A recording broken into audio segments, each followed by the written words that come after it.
আমরা যখন চূড়ান্ত সুপারিশপ্রাপ্ত হয়েছি তখন আমি এই প্রাইমারিতে যোগদান করব জন্য আমি পূর্বে একটা সরকারি চাকরি করতাম বাংলাদেশ রেলওয়েতে।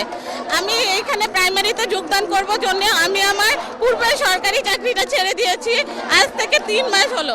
আমি আমার পরিবারের একমাত্র উপার্জনক্ষম ব্যক্তি। আমার বৃদ্ধ মা বাবা, অসুস্থ মা বাবা, এখন আমি ওদেরকে নিয়ে যাব কোথায় বলেন? আমি কি এখন রাস্তায় যেয়ে দাঁড়াবো? গত 19শে নভেম্বর 31 জন আমাদের এই সুপারিশপ্রাপ্ত যারা হয়েছে আমাদের বিরুদ্ধে হাইকোর্টে একটা রিট করে। এই রিট করার পরিবর্তে মহামান্য হাইকোর্ট আমাদের এই নিয়োগটা আমাদের এই যে যারা আমরা সুপারিশপ্রাপ্ত হয়েছে এটা অবৈধ ঘোষণা করে নতুন করে মেধার ভিত্তিতে জয়েন করার জন্য বলছে। কিন্তু আমাদের যে সার্কুলার এটা তো 2023 সালের সার্কুলার, নতুন যে প্রজ্ঞাপন হয়েছে এটা মহামান্য জনপ্রশাসন সচিব বলেছে এটা যেন নতুন চাকরির ক্ষেত্রে কার্যকর হবে, কিন্তু এখন আমাদের ক্ষেত্রে কেন এটা হলো? আমরা চূড়ান্ত সুপারিশপ্রাপ্ত হয়েও কেন আমাদের এই চাকরি কেড়ে নেওয়া হলো? আমাদের যত আইনি জটিলতা আছে এই জটিলতাগুলো দ্রুত সমাধান করে আমাদের যেন দ্রুত নিয়োগ দেওয়া হয়।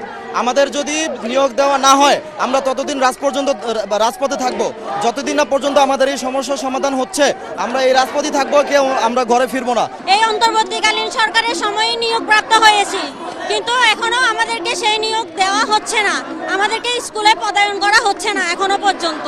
সেই জন্য আমরা আমাদের দাবি আদায়ের জন্য রাজপথে আজকে মিলিত হয়েছি। আমরা এখানে আমাদের যৌক্তিক দাবি নিয়ে আসছি এবং দাবি আদায় না হওয়া পর্যন্ত আমরা রাজপথ ছাড়বো না।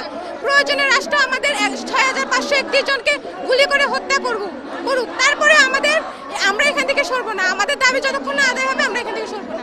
6531 জন আজকে রাস্তায় এসে দাঁড়িয়েছি। কেন দাঁড়িয়েছি? এই প্রশ্ন রাষ্ট্রের কাছে।